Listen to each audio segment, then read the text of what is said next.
এম.টি.পি.য়ে ৰাষ্ট্ৰ নিৰ্মাণৰ বাবে অতি আৱশ্যকীয় নৈতিক চৰিত্ৰক দুৰ্বল কৰি তোলে। মোৰ অঞ্চলটোত অবৈধ গৰ্ভপাত মধ্যবিত্ত শ্ৰেণীৰ মহিলাসকলেই কৰায়, কিন্তু ধৰ্মীয় তথা নৈতিকতাৰ ফালৰ পৰা গৰ্ভপাতক বৈধতা প্ৰদান কৰাটো ভুল কথা। সমাজখন নষ্ট হোৱাৰ পৰা ৰক্ষা কৰিবৰ বাবে এম.টি.পি.য়ে-খন কাৰ্যকৰী কৰাৰ ক্ষেত্ৰত হতোৎসাহিত কৰাৰ প্ৰয়াস কৰা উচিত।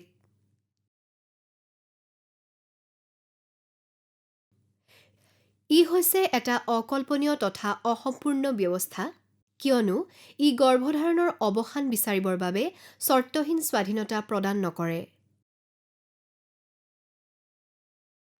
এই আইনখনে জীৱনৰ পবিত্ৰতা নষ্ট কৰি অধিক কেলেংকাৰী আৰু যৌন অপৰাধৰ ফালে ঠেলি দি সমাজৰ প্ৰতি অন্তৰায় হৈ উঠিব। জন্ম নিয়ন্ত্ৰণ আত্মনিয়ন্ত্ৰণৰ জৰিয়তে হোৱা উচিত আৰু আত্মনিয়ন্ত্ৰণ সঠিক শিক্ষা তথা চৰিত্ৰ নিৰ্মাণৰ জৰিয়তে লাভ কৰা উচিত। এই বিধেয়কখন মহিলাসকলৰ বন্ধন মুক্তিৰ বাবে বলবৎ কৰা হোৱা নাছিল, অৰ্থনৈতিক কাৰণতহে কৰা হৈছিল। ই হৈছে জনসংখ্যা নিয়ন্ত্ৰণৰ এক আহিলা, যাৰ কোনো প্ৰয়োজন নাই, কিয়নো আমাৰ যথেষ্ট সম্পদ আছে। এখন বিধেয়ক পাছ হোৱাৰ পূৰ্বে ইয়াক বিধান পৰিষদে আলোচনা কৰিব লাগিব।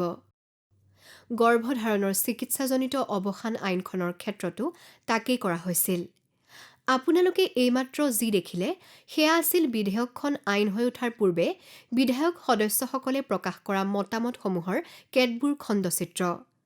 আপুনি নিশ্চয় দেখিলে যে ই আছিল আইনখনৰ ওপৰত বিভিন্ন লোকে আগবঢ়োৱা বিভিন্ন দৃষ্টিভংগীৰ এক বিতৰ্কিত বিষয়। এই সকলোবোৰ আওকাণ কৰি এম.টি.পি. আইনখন ১৯৭১ চনত সদনে পাছ কৰিছিল আৰু ই জম্মু কাশ্মীৰক বাদ দি সকলো ৰাজ্যতে গৰ্ভপাতক বৈধতা প্ৰদান কৰিছিল। ৭০ৰ দশকতে পাছ কৰা এখন আইনৰ ফালৰ পৰা ই আছিল এখন অতি উদাৰবাদী আইন। দেশৰ সামাজিক বিধানৰ ক্ষেত্ৰত এক প্ৰধান মাইলৰ খুঁটি হিচাপে ই অতি প্ৰশংসিত হৈছিল, কিয়নো ই অৱশেষত অবাঞ্ছিত গৰ্ভধাৰণলৈ স্বতন্ত্ৰতা আনিছিল। তেনেহ'লে এই আইনখনৰ বিধানসমূহ কি কি? আৰম্ভণিতে আইনখনত ৪টা ধাৰা আছে, য'ত এই সেৱাটো কোনে লাভ কৰিব পাৰিব, সেৱাটো কোনে প্ৰদান কৰিব পাৰিব, সময়ৰ বাধা নিষেধসমূহ বৰ্ণনা কৰাৰ লগতে যিবোৰ পৰিস্থিতি আৰু অৱস্থাত এটা গৰ্ভপাত কৰাব পাৰিব সেইবোৰো ব্যাখ্যা কৰা হৈছে। এম.টি.পি. আইনখনে ২০ সপ্তাহলৈকে গৰ্ভাৱস্থা অৱসানৰ অনুমতি দিছে। ১২ সপ্তাহ পাৰ হৈ যোৱা যিকোনো গৰ্ভাৱস্থাক দুগৰাকী চিকিৎসা বৃত্তিধাৰী লোকৰ অনুমতিৰ প্ৰয়োজন হ'ব। যিকোনো গৰ্ভপাত প্ৰক্ৰিয়া এগৰাকী অৰ্হতাসম্পন্ন তথা প্ৰশিক্ষিত এলোপেথিক চিকিৎসা বৃত্তিধাৰী লোকৰ দ্বাৰা সম্পন্ন কৰাব লাগিব। তাৰোপৰি ইয়াৰ বড়িবোৰ কেৱল এগৰাকী চিকিৎসা বৃত্তিধাৰী লোকেহে নিদান হিচাপে আগবঢ়াব পাৰিব। তথাপিও যদিহে গৰ্ভপাতটো গৰ্ভৱতী ব্যক্তিগৰাকীৰ জীৱন ৰক্ষা কৰিবলৈ কৰোৱাৰ লগতে গৰ্ভাৱস্থাটো ১২ সপ্তাহতকৈ অধিক হয়, তেন্তে এগৰাকী দ্বিতীয় চিকিৎসা বৃত্তিধাৰী লোকৰ অনুমোদনৰ প্ৰয়োজন নাই। তেন্তে সেই পৰিস্থিতিবোৰনো কি কি যাৰ অধীনত এটা গৰ্ভপাত কৰাবলৈ বিচাৰিব পাৰি? বৰ্তমানৰ দৃশ্যপটত বা অদূৰ ভৱিষ্যতে গৰ্ভাৱস্থাটোৰ কাৰণে গৰ্ভৱতী ব্যক্তিগৰাকীৰ শাৰীৰিক স্বাস্থ্য বা মানসিক স্বাস্থ্যৰ ক্ষতি হ'ব পৰাৰ পৰিস্থিতিত এটা গৰ্ভপাত কৰাবলৈ বিচাৰিব পাৰি। সুপ্ৰজননৰ আধাৰতো এটা গৰ্ভপাত কৰোৱাৰ অনুমতি দিয়া হয়, যদিহে যিকোনো পৰ্যায়তে এইটো প্ৰকাশ পায় যে শিশুটি যদিহে জন্ম ল'বলৈ দিয়া হয়, বিকলাংগতা বা অন্য কেতবোৰ চিকিৎসাজনিত দশাৰ সন্মুখীন হোৱাৰ যথেষ্ট সংখ্যক আশংকা থাকিব। বিবাহিত দম্পতীয়েও এটা গৰ্ভপাত কৰাবলৈ বিচাৰিব পাৰে যদিহে গৰ্ভনিৰোধকৰ বিফলতাৰ বাবে গৰ্ভধাৰণ কৰে। এটা ধৰ্ষণৰ ফলস্বৰূপে এটা যৌন অপৰাধৰ বাবে হোৱা গৰ্ভধাৰণ কৰিছে বা মানসিকভাৱে অক্ষম এগৰাকী ব্যক্তিয়ে যদি গৰ্ভপাত কৰাব খোজে, তেতিয়াও এই আইনে গৰ্ভপাতৰ অনুমতি দিছে। যদিহে গৰ্ভৱতী ব্যক্তিগৰাকীৰ বয়স ১৮ বছৰতকৈ কম হয়, তেতিয়াও তেওঁ এগৰাকী নাবালিকা হৈয়ে থাকে।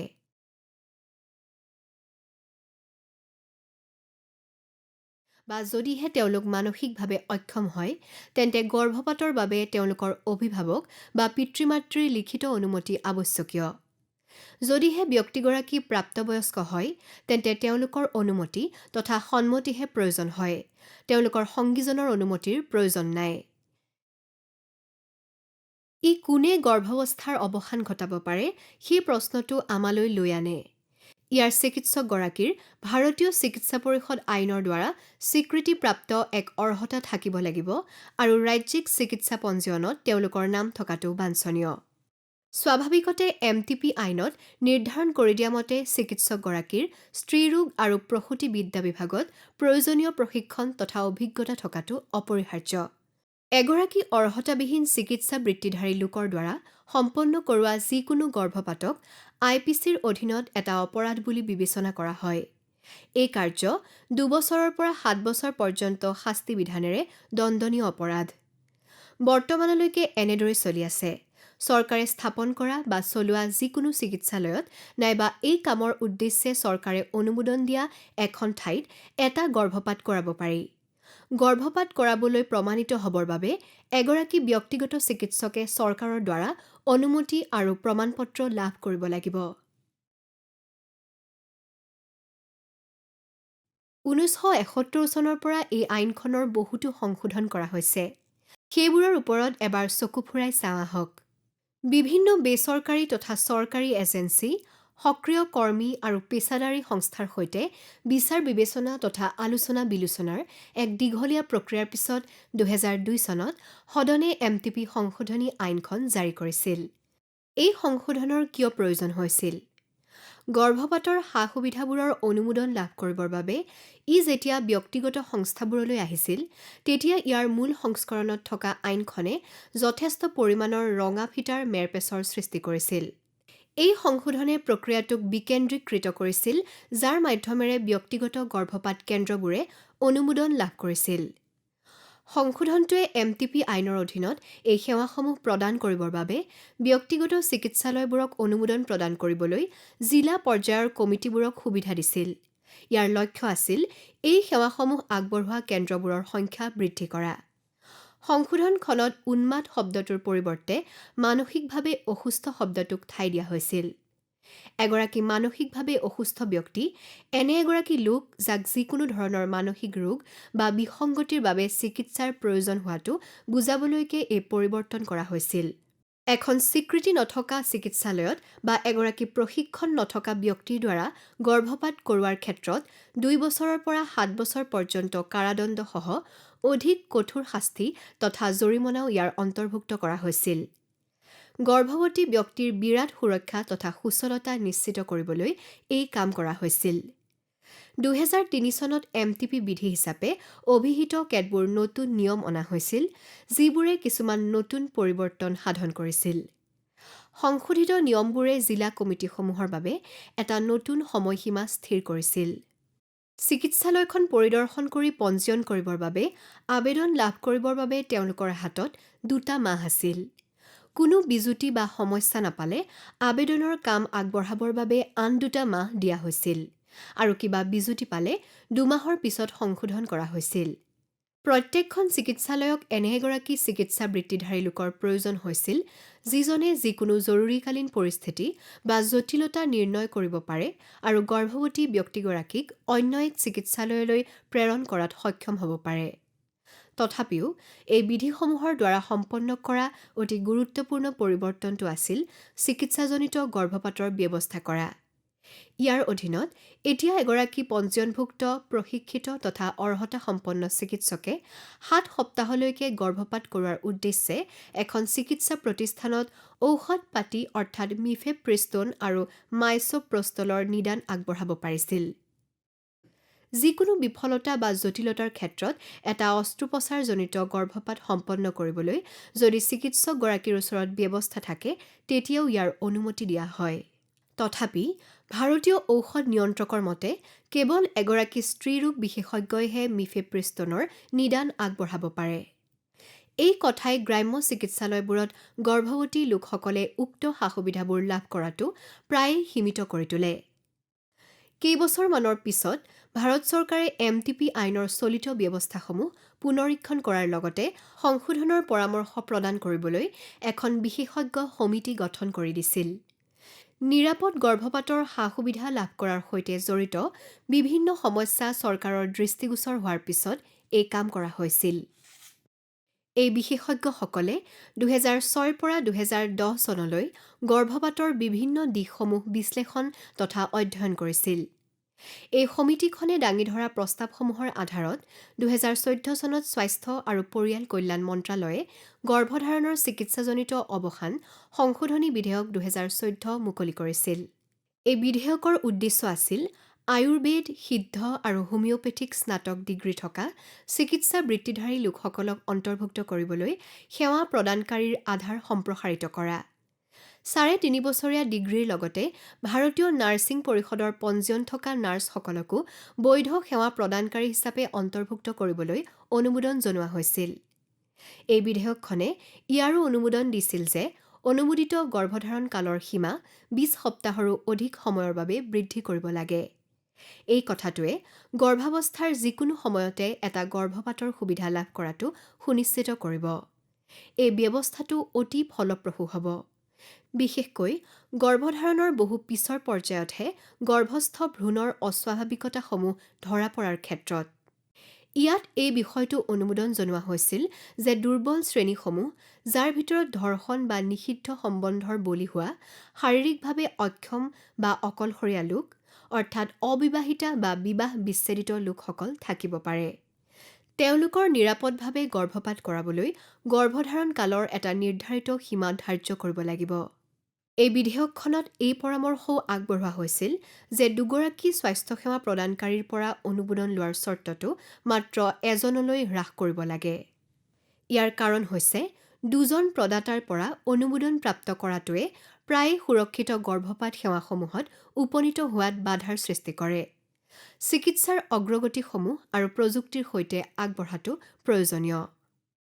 ১৯৭১ চনৰ MTP আইনত উল্লেখ কৰা হৈছে যে কেৱল বিবাহিত মহিলাৰ ক্ষেত্ৰত গৰ্ভনিৰোধকৰ বিফলতা হৈছে গৰ্ভপাতৰ আধাৰ।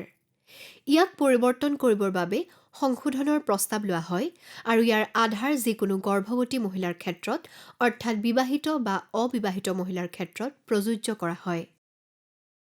তদুপৰি এই সংশোধনৰ দ্বাৰা ভাষাৰ ক্ষেত্ৰত থকা বিভ্ৰান্তিও হ্ৰাস কৰিব বিচৰা হৈছে আৰু ঠিক গৰ্ভাৱস্থাৰ অৱসান হিচাপে সংজ্ঞায়িত কৰাৰ প্ৰস্তাৱ লোৱা হয়। ইয়াক পঞ্জীকৃত চিকিৎসকৰ ঠাইত পঞ্জীকৃত স্বাস্থ্য যত্ন প্ৰদানকাৰী কৰিব লাগে বুলিও পৰামৰ্শ দিয়া হয়।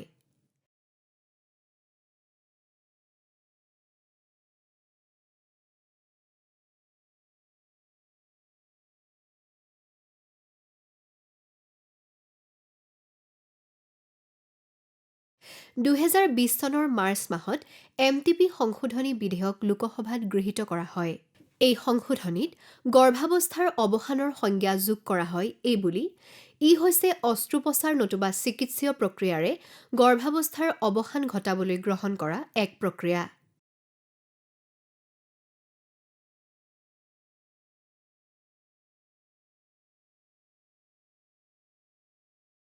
এই সংশোধনী অনুসৰি ২০ সপ্তাহৰ ভিতৰত যিকোনো গৰ্ভাৱস্থা এজন চিকিৎসকৰ অনুমোদন মন্তব্যৰ দ্বাৰা অৱসান ঘটাব পৰা যায়। ২০ৰ পৰা ২৪ সপ্তাহৰ ভিতৰৰ গৰ্ভাৱস্থাৰ অৱসান ঘটাবলৈ দুজন চিকিৎসকৰ মন্তব্যৰ প্ৰয়োজন হ'ব। ২৪ সপ্তাহ পৰ্যন্ত গৰ্ভাৱস্থাৰ অৱসান ঘটাবৰ বাবে কেন্দ্ৰীয় চৰকাৰৰ অনুমোদন অনুসাৰে কেৱল বিশেষ কিছুমান শিতানৰ গৰ্ভৱতী মহিলাৰ ক্ষেত্ৰতহে অনুমতি দিয়া হয়। তদুপৰি যিজন চিকিৎসকৰ মন্তব্য বিচাৰিবলগীয়া হয়, তেওঁৰ বাবে ব্যৱস্থাৱলী বা নিয়মাৱলী কেন্দ্ৰীয় চৰকাৰে নিৰ্দিষ্ট কৰি দিব। প্ৰথম অৱস্থাত আইনখনে গৰ্ভনিৰোধকৰ বিফলতাৰ পৰিপ্ৰেক্ষিতত গৰ্ভপাতক বিবাহিত মহিলা আৰু তেওঁলোকৰ স্বামীসকলৰ বাবে এক আশ্ৰয় হিচাপে অনুমতি দিছিল। সংশোধনীয়ে ইয়াৰ পৰিৱৰ্তন ঘটাই মহিলা আৰু তেওঁৰ সহযোগী বুলি অন্তৰ্ভুক্ত কৰে। বিধেয়কখনত উল্লেখ কৰা হৈছে যে ভ্ৰূণৰ গুৰুতৰ ব্যতিক্ৰম ধৰা পৰিলে গৰ্ভাৱস্থাৰ অৱসান ঘটোৱাটো যেতিয়া নিশ্চয়কৈ প্ৰয়োজন হৈ পৰে, তেতিয়া গৰ্ভাৱস্থাৰ অৱসান ঘটোৱাৰ বাবে গৰ্ভধাৰণ কালৰ সৰ্বোচ্চ সীমা প্ৰযোজ্য নহ'ব। এনে পৰীক্ষা সম্পাদনৰ ক্ষেত্ৰত প্ৰতিখন ৰাজ্যৰ চৰকাৰে গঠন কৰি দিয়া এখন মেডিকেল বোৰ্ড দায়বদ্ধ হ'ব। এই বোৰ্ডত থাকিব চৰকাৰৰ দ্বাৰা অনুমোদিত এগৰাকী প্ৰসূতি চিকিৎসক, এগৰাকী শিশু চিকিৎসক, এগৰাকী ছ'ন'লজিষ্ট আৰু অন্যসকল। চিকিৎসকে আইনে কৰ্তৃত্ব প্ৰদান কৰা ব্যক্তিজনৰ বাহিৰে আন যিকোনো ব্যক্তিক গৰ্ভপাত কৰোৱা মহিলাগৰাকীৰ নাম আৰু সবিশেষ প্ৰকাশ নকৰাটো বাধ্যতামূলক কৰি তেওঁৰ সুৰক্ষা আৰু গোপনীয়তাৰ ব্যৱস্থা এই বিধেয়কখনত উল্লেখ কৰা হৈছে। ইয়াৰ কিবা উলংঘন কৰিলে দোষীয়ে এবছৰ পৰ্যন্ত কাৰাদণ্ড বা জৰিমনা বা দুয়োটাৰ সন্মুখীন হ'ব। আপুনি যিহেতু দেখিছেই যে MTP আইন এক দীঘলীয়া যাত্ৰাৰ মাজেৰে পাৰ হৈ আহি এতিয়া ইয়াৰ পৰিসৰ যথেষ্ট সৰ্বাত্মক হৈ পৰিছে। কিন্তু ই সকলোখিনি সাঙুৰি লৈছেনে? দুৰ্ভাগ্যবশতঃ এই অধিনিয়মখন আৰু ভাল কৰিব পৰা যাব যদিহে ই আৰু কিছুমান দিশ বিবেচনা কৰে। এই দিশসমূহৰ ভিতৰত কিছুমান দিশৰ অন্বেষণ কৰোঁ আহকচোন।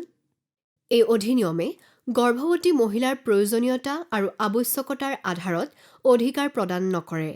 ইয়াৰ পৰিৱৰ্তে ই প্ৰদাতা কেন্দ্ৰিক। MTP আইন ভাৰতীয় দণ্ডবিধি আইনৰ ব্যতিক্ৰম ৰূপত প্ৰৱৰ্তন কৰা হয়, যি প্ৰেৰিত গৰ্ভপাতক অপৰাধ হিচাপে তথা এনে গৰ্ভপাত সেৱা প্ৰদানকাৰীক অপৰাধী হিচাপে গণ্য কৰে।